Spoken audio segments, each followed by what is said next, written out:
оқиғасы емес, көтеріліс деп нақты саяси баға беріп, заңда, заң жүзінде бекітілу керек, және желтоқсан көтерілісіне қатысқандарды әлеуметтік жағдайын бекіту заңдары болу керек. Оның ішінде жаңағы пәтер мәселесін айтып қалдыңыздар, жаңа Жилстройбанк деп. Ондай Жилстройбанкке барып, ипотекаға алатын бұлардың шамасы жоқ, өзі қазір пенсияға шығып кетті.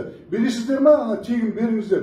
Біріншіден жаңағы заң қабылданған кезде, соның ішінде желтоқсандықтарды кезекке қою тұрғын үйде мәселесі бірден автомат түрде шешіледі. Сондықтан жаңа осы жерде отқандардың көбісінің шығындап отқаны саяси құқықтық баға және заң жүзінде әлеуметтік жағынан қорғау. Осы екі мәселені 31 май, мына жігіттер мен қыздар айтып отыр, 31 майға дейін шешілмесе, 31 май саяси құрылым, онда біз басқаша қадамдарға барамыз деп айтып жатыр.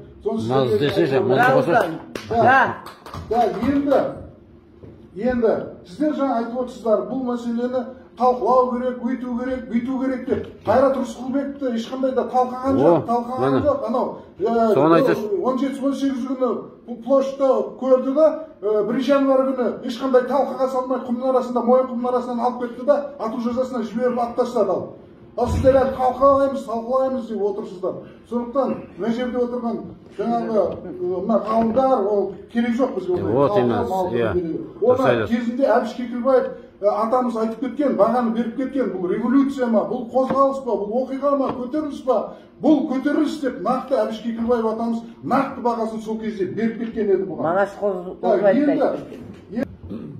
Мына осы тақырыптың маңайына келейік енді. Мен өзім 15 жылдан аса жұмыс істедім. Мен сізге айтайын, ғылым білім жағынан кім бар мына жерде? Вице-министрдің өзі отыр ғой. Қоңыр Танат қызы, Каринова. Мен сіздерге айтайын бір нәрсе, көңілдеріңізге келмесін. Мен өзім 15 жылдан аса мектепте мұғалім болып жұмыс жасағанмын. Мен тыңдап отырсыздар ма, кітап қарап отырсыздар ма? Сізді тыңдап отырмын. Кітап ақтарып отырсыздар. Енді айтайын дегенім. Мен Фейсбукта Асхат Айтмағамбетті әрқашан қолдап жүрмін. Оның істеп жатқан жұмысы дұрыс, мен мақтағаным емес. Сағадиевті кезінде мен қатты сынға алғанмын. Ана Сағадиевтің істеп кеткен, ана оқулықтарын, жаңа оқулық, жаңа басталды ғой, 2000-ден басталды. Қазір уже толық неге кірді, толыққан соның жүйеге кірді. Түгел жасаған оқулықтарын 1 класстан бастап 10 классқа дейін жинап алды ана Сағадиевтің кітабын. Бір кітабы оқулыққа жарамайды, ана сау, дені сау баланы миын ашытып, жындырып жіберетін ана оқулықтар. Сондықтан өзім өте жақсы білем бұны. Сондықтан жаңағы кітаптардың ешқандай керегі жоқ. Қайтадан мектептің оқулықтарын жаңадан қайтадан басып шығу керек, бұрынғы советтік жүйемен. Бұны мен ғана емес, кез келген мектеп мұғалімінен сұрасаңыз соны айтады. Сондықтан осыған назар аударыңыздар. Енді жаңа Атамұра, Қайрат Әшірәлі айтып қалды, Алматы Атамұра деген 2 кітап баспасы бар негізінен. Екеуі 2 бөлек шығарады, бірақтан да бұны да бір жүйеге келтіру керек. Бір ғана білеміз оны кімдікі екенін. Біреу ана қыздікі, біреу кіші қыздікі, үш қыздың біреуінің шығады сол. Бөліп алған. Жарымдар ондайда. Дәуір баспасы бар, ол да кімдікі екенін жақсы білеміз. Сондықтан осындай мына жаңа Қазақстанға аттайтын болса, жаңа тақырыппен, жаңа қозғалыстарға жете беруіміз керек. Енді мен айтайын дегенім, осы тақырып бойынша, оқулық бойынша, яғни айтқанда, Жанарбек, сұрағым саған сұрағым. Өзің жақсы білесің. Қазақ газеттері деген ұжымда жұмыс істедің. Жанарбек, тыңдап отырсың ба? Жазып отырмын. Қазақ газеттерінде 5 газет, 5 журнал бар. Бүкіл Қазақстан бойынша ана тілінен басталған. Міне, осының бюджетіне 250 миллион ба, 350 миллион ба ұмытып қалдым. Сондай ғана жылдық бюджеті, жетім баланың күйіндей. Ал енді егеменді Қазақстан мен Қазправданың бюджеті, жылдық бюджеті, 2 газеттің бюджеті 2 миллиард теңгені құрайды екен. Енді біз қалай біз мына желтоқсанды насихаттаймыз деп отырмыз. Егер мына қазақ газеттерінің халі мүшкіл, ешкім жазылмайды оған. Енді биыл балалар ғылым және білім министріне Жанарбек, сол өзім жұмыс істеп кеткен жерде подписка жағына көмектесуді сұраймын. Немесе бюджетін толықтыруға атсалысуды сұраймын қазақ газеттерінің. 5 газет, 5 журнал бар қазақша. Осы Қазақстан бойынша. Ана жетім баланың күйін кешіп отыр. 250 миллион ба, 350 миллион деген не сұмдық ол. Ал енді жылына бюджеттен артылып жатыр ғой, неше қанша миллиардтар ақша артылып қалып жатыр. Өзіміздің қазақ тілінің қазақ газеттеріне келген кезде біз нетіп қаламыз. Жетім бала болып қаламыз. Енді айтайын дегенім, білім және ғылым министріне сіздерге арнайы айтайын деп отырмын. Биыл Тоқаев президентіміз Қасым-Жомарт Кемелұлы биылғы жылды балалар жылы деп жариялаған еді. Біз қазір бәрін ұмытып кеттік. Қаңтар дедік, Украина дедік, тағы бірдеңе дедік, жолдау дедік. Бірақ балалар жылы туралы бірде-бір насихат құралдары айтылмайды.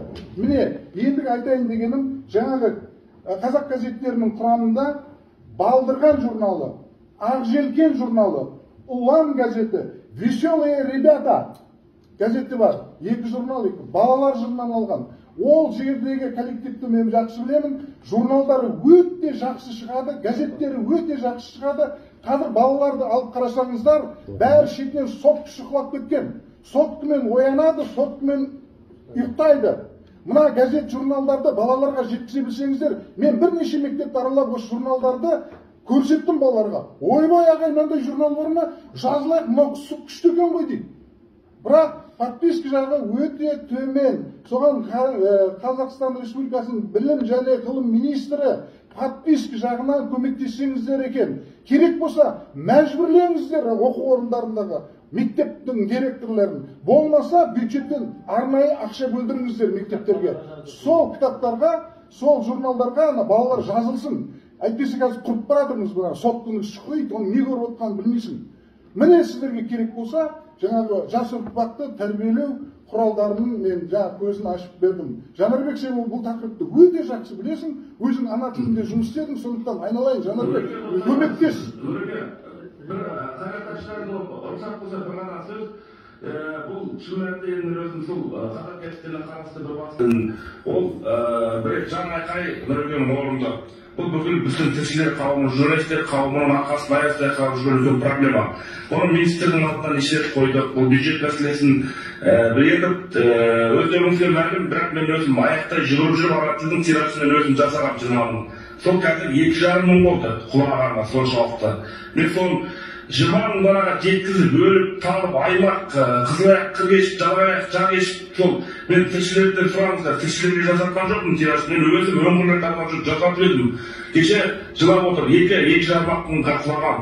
Шын бұл мемлекеттік деңгейде шешілетін шаруа, оны біз мына қасында Мақпал Мазаққызы отырып, балалар басын мына қатысты үлкен сауалдар жолдаған кезінде. Қазір ақпараттық саясатқа қатысты қабылданып жатқан шешімдер өте қате. Қазір бәрін біріктіріп, Егемен Қазақстан газетінің астына келіп бәрін балалар басына бөлек болу керек. Қазақ газеттеріне қарасты үлкен газет журналдар бөлек болу керек. Жаңағы Нұркен айтып жатқан Ақжелкен, бүгін Балдырған, шын мәнінде біз соны оқып өстік, қазір балаларға өте сапалы шығарды. Дүйсенбі ана Есей Жеңісұлы ағадал жұмыс істеп жатыр. Осыны біз тиісті орындардың алдына қойып келе жатырмыз. Шын мәнінде кішкене шешімді мемлекеттік органның басшылары дұрыс шығармай отыр. Бірақ алдағы уақытта біз бұл бағытта күресеміз. Өте дұрыс айтып отырсыз сіз. Бұл мәселе соншалықты үлкейіп кеткен, соншалықты керек болса желтоқсан ардагерлері көтеріп кетті мына мәселені. Бұл деген сұмдық па бұл? Неге бұл балаларға көңіл бөлінбейді? Сондықтан да ғылым және білім министрлігі мектептердегі директорларды мәжбүрлеңіз керек болса подпискаға. Мен солай ғана талап қоямын. Басқа шешінетін ештеңе жоқ. Болмаса бюджеттен ақша бөлсін ана балалардың журналы мен газеттеріне. Рахмет. Нұрекеннің ұсынысы бойынша министрлікке мен өзім бір кішкентай енді ата-аналарды мәжбүрлегенде оның